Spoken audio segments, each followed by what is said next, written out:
Olá, tudo bem? Professor Adil aqui. Vamos dar continuidade à nossa aula de Fundamentos da Radiologia.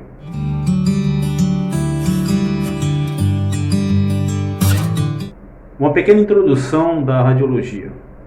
Vamos falar um pouco sobre o criador, ou seja, a pessoa que descobriu as radiações X, ou seja, os raios X. Em 1895, o físico alemão William Conrad Röntgen, ele publicou estudos observando a emissão de luz em ampolas de vácuo. O Röntgen, ele estava fazendo estudos com muitos cientistas da época em ampolas de vácuo, ampolas que nós conhecemos hoje como ampola de Crookes. O que Röntgen descobriu?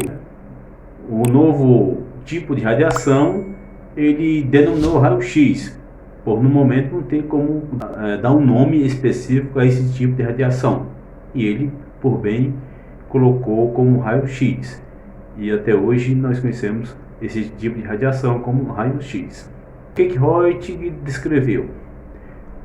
Que tais raios, denominados raio-x, atravessavam corpos como vidro, madeira e muitos outros tipos de materiais, mas eram bloqueados pelo material chamado chumbo. Então hoje a gente sabe que a proteção maior contra a radiação X, contra os raios X, é o chumbo. A prova da sua experiência foi a radiografia da mão da sua esposa. O Röntgen, claro, antes ele tinha feito já testes com ele mesmo, com a mão dele, só que não ficou registrado. E por bem ele preferiu radiografar a mão da esposa dele, Ana Berta, que por sinal ela estava com o anel de casamento, para averiguar mais a absorção dos raios-x com relação a materiais além do corpo humano. E foi detectado isso, visualizamos bem o anel da esposa de Röntgen aqui nessa foto, que ficou uma foto emblemática, conhecida no mundo inteiro. Tá? O Röntgen, em 1901, ele recebeu o Prêmio Nobel da Física por essa grande descoberta. O físico alemão, o professor Konrad Röntgen, trancado em seu laboratório ao sul da Alemanha, na noite de uma sexta-feira, de 8 de novembro de 1895, descobre os raios X. Nós vamos ter aulas de questões para concursos.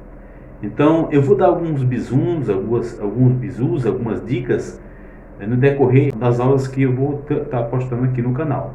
Então, vocês fiquem ligados, tá? Se não inscreveu no canal, se inscreva no nosso canal e ative o sininho para receber notificações sobre novos vídeos, novas aulas que vou publicar nesse canal. Então, vamos lá. O Röntgen descobriu em 8 de novembro de 1895 a famosa radiação chamada raio-x. O que o Röntgen observou? Ele observou que uma luminescência emanada de uma placa de papelão, que ele tinha feito toda aquela, digamos assim, no popular de hoje, aquela gambiarra, aquela caixa de papelão recoberta com platinocianeto de bário, na sala escura do seu laboratório, observou a luminescência de alguns materiais. Então ele convocou toda a comunidade científica da época para mostrar o seu experimento. Aqui tem uma foto emblemática do Röntgen com um aparelho bem grosseiro de raio-x para demonstrar à comunidade científica da época o seu experimento, a sua descoberta. Temos aqui uma ampola de Crookes. Essa ampola era usada muito por muitos cientistas, inclusive Lenard. Os cientistas tinham essas ampolas em seus laboratórios e eles ficavam fazendo experimento com esse equipamento, né? Então essa ampola nada mais é do que hoje a ampola de raio-x, que hoje é mais sofisticada. Temos aqui uma imagem mais escura, o reflexo, né, a luminescência do material que foi colocado dentro dessa ampola com um flash de um raio-x. Os raios-x, eles não emitem luz, O material que está recebendo toda essa radiação é que emite luz. Nós temos aqui o desenho de uma ampola com seus eletrodos, seus terminais, o cátodo e o ânodo. No decorrer dos vídeos, das aulas deste canal, para que não haja muita confusão, tanto faz falarmos anodo como ânodo, cátodo como cátodo. Mas eu sempre gosto de falar na paroxítona, né? Ou seja, cátodo e anodo. Eu vou procurar falar sempre cátodo e anodo, tá bom? As duas formas estão corretas.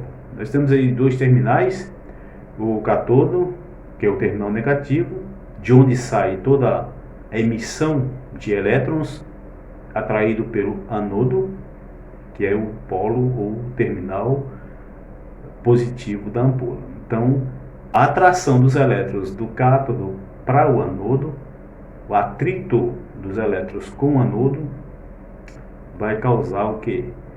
O excesso disso vai causar a radiação que nós chamamos raio-x. Como que Röntgen fez esse experimento na época?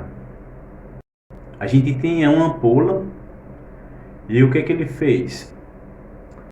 Quando ele colocou a tensão entre os terminais desta ampola, entre o terminal negativo e o positivo, quando ele colocou uma tensão, aliás, uma tensão nos dois terminais, quando ele colocou uma alta tensão, ele não viu nenhum elétron sendo expulso do cátodo em direção ao anodo. Só que ele percebeu que dentro dessa ampola teria o que nós chamamos do ar, né? O oxigênio, ou seja, o ar. E esse ar precisava ser controlado. O que ele fez?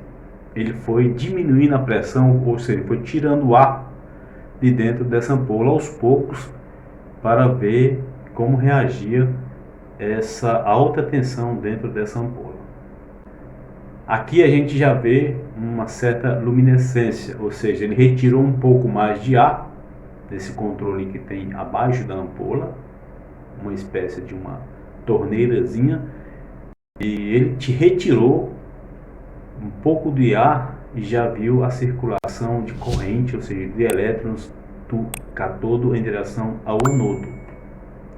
Quando ele tirou o ar de dentro da ampola, entre 10 e 1 miligrama por mercúrio, ele viu uma descarga, né? Uma descarga ocorrer dentro dessa ampola.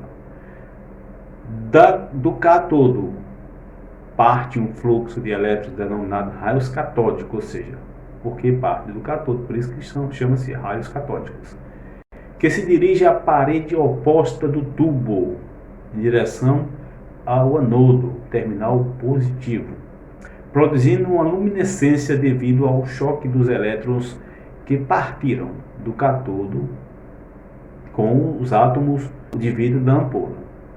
Então, a atração dos elétrons do cátodo pelo anodo é que a gente vê essa luminescência devido a ter retirado mais ar de dentro da ampola, do tubo.